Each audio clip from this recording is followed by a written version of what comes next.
Welcome back, mga kaagap. Ito na naman po ang inyong lingkod, si Mr. Destiny. At magbibigay po tayo ng pinakamainit na update po ngayon sa social media. Well, syempre, trending na naman po si Mengay. At talaga naman pong pinag-uusapan. Di po ba tama yung sinasabi natin na magaling pong host si Main Mendoza?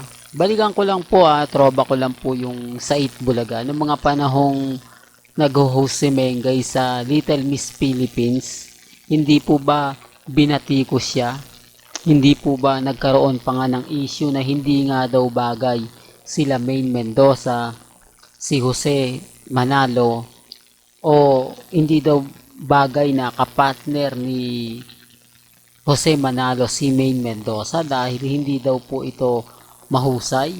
Kumbaga wala daw kapil-apil pagdating sa pag-host. Dapat daw ang partner niya si Pia Guanyo o di kaya si Poleng. Real talk to mga kaandab. Alam po ito ng Itbulaga Dabercats. Alam ko, kumbaga maraming magkokomento sa akin na nabatikos nga po talaga ng gusto si Mengay sa pag-host. Kasi doon po nasubukan yung pag-host ni Mengay pagdating po sa mga bata. Hindi po ba? Kaya lang po naman siya kinuha ni Bossing o ng TBJ dahil mahusay nga po talaga si Mengay sa mga bata.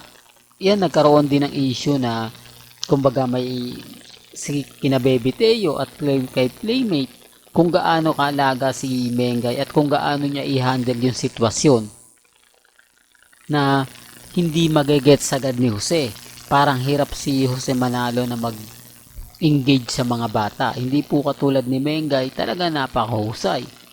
Hindi po ba? Binabalik ko lang mga kaalda ba? Baka may mag-react na. Ay, ang layo naman ng mga update mo, Mr. Destiny, sa mga sinasabi mo. Hindi naman latest yan eh. Kumbaga binabalik mo lang. Pinaparamdam ko lang po o pinapakita ko lang po kung gaano nga po ba talaga kahusay ang isang main Paul Carson sa pag-host. Po ba? Gaya nga po ni Alden Richards na kinukumpara naman po natin sa mga kaganapan po sa dalawa.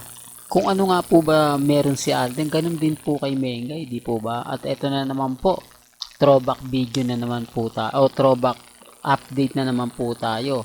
Matatandaan nyo na nagkaroon po ng isang live sa Bingo Plus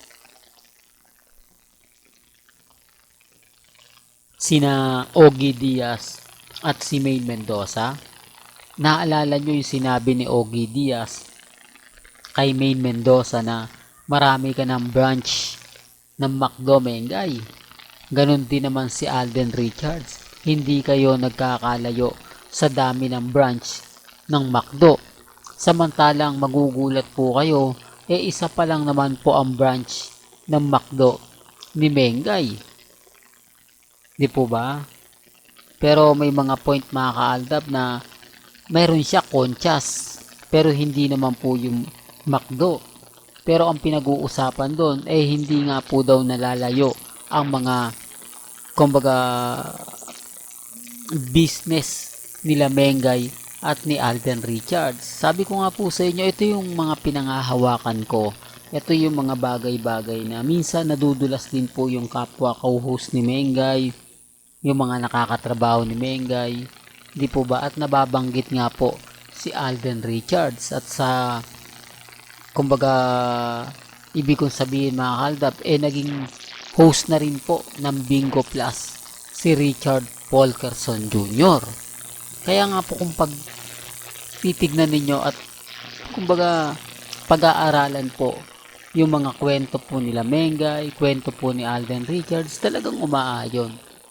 Gaya po ngayon, di po ba, focus siya sa pulang araw. Isa po ito sa mga bumabati ko sa akin na iba daw po kasi ang pulang araw sa sinasabi ng iba na siyempre ang taping ng pulang araw o interview ni Alden para lang po sa pulang araw.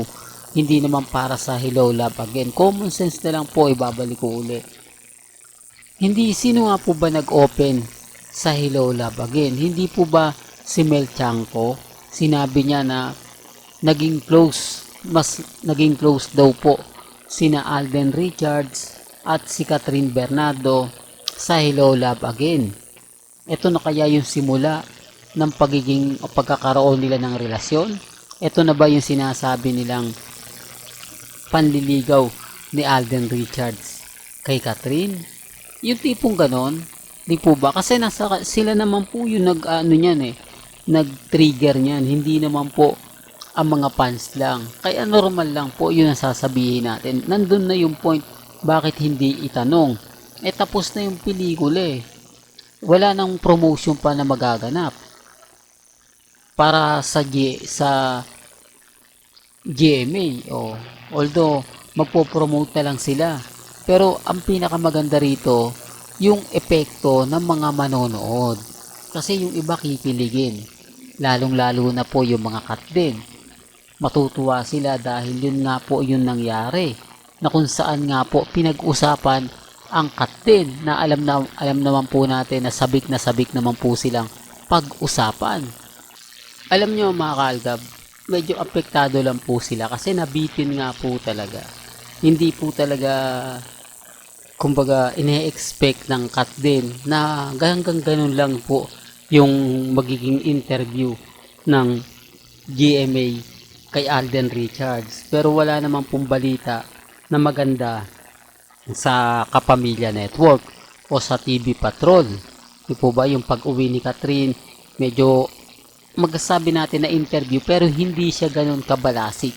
Hindi nila napopromote si Alden dahil siyempre may teleserye nga po itong Pulang Araw na tatangkilikin nga po ng ABS-CBN kung sakasakaling may popromote nila. Ang ibig kong sabihin yung mga fans ni Catherine na sisilip sa teleserye ni Richard Polkerson dahil dun nga po sa mga nangyayaring nagkakaroon na ng mabutihan. Bakit hindi po yun? Kaya nga sabi ko sa inyo, common sense na lang po sa mga hindi nakakagets. Ang GMA matalino yan. Kaya nga po, nagpasulyap sila eh. Kaya nga po, gusto nila magkaroon ng konting issue kahit wala. Hindi lang nila magawang tanungin ang love life ni Alden Richards kasi alam po nila ang buong istorya ni Alden.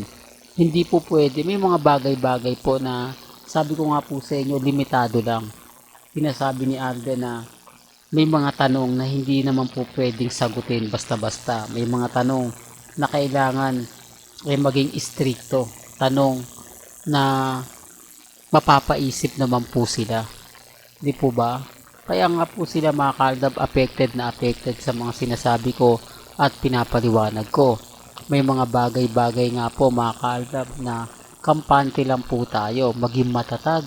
Di po ba? Ganito po yung mga pinapaliwanag ko at madalas ko naman pong sinasabi. Ang problema lang po mga kaaldab, yung iba, bitter na bitter nga po kay Mr. Destiny. Galit na galit nga po kay Mr. Destiny. Lalo na nga po kapag ako yung nagbibigay ng update, agad-agad, di po ba, nababasa nyo naman po yung mga pang-iinsulto, pang-iinis, pang-aasar na binabato po sa akin. Pero sabi ko okay lang naman po. Hindi naman po ako namimilit kung ano po yung paniniwala po nila, kung ano po yung gusto nila sabihin sa akin. Nare-respeto natin yan at ginagalang kasi karapatan po nila yan eh. Hindi lang po nila matanggap na may Aldab Nation pa na nakatayo. May Mr. Destiny pang nagbibigay sa mga mami, sa mga tita, sa mga senior. Tama naman po yung iba. Di po ba na wala nang makukuhang viewer pa yan si Mr. Destiny. Wala nang makukuhang subscriber yan si Mr. Destiny kasi lahat ng mga ano niyan, tapos na yung Aldab eh. Tama naman po sila. Kasi ang makukuha ko lang po rito, yung mga mommies na naniniwala po sa Aldab Nation since 2015 hanggang 2019. Kung bago lang po, mura lang po talaga ang aabutin ko. At syempre, hindi masakit sa mga ibibitiwan po nilang salita. Di po ba? Well, hanggang dito na lang po yung updates natin ha. Kaya kung gusto nyo pa po ng pinaka-latest at sariwang update, abay tumutok lang po kayo dito po sa channel ni Mr. Destiny para updated po kayo sa mga latest at sa mga bagong video po na ilalabas po natin maya-maya lang. Kaya kung bago ka lang sa channel na to at isa kang true-blooded Aldab Nation, na nagmamahal kina Mengay at Isoy, tama po ang channel na pinuntahan mo, kaya consider na po kitang bagong subscriber. At huwag mong kalimutang i-share ang mga video po natin sa mga mami, sa mga titas at sa mga senyor. Hanggang sa muli, salamat po sa panonood at pakikinig.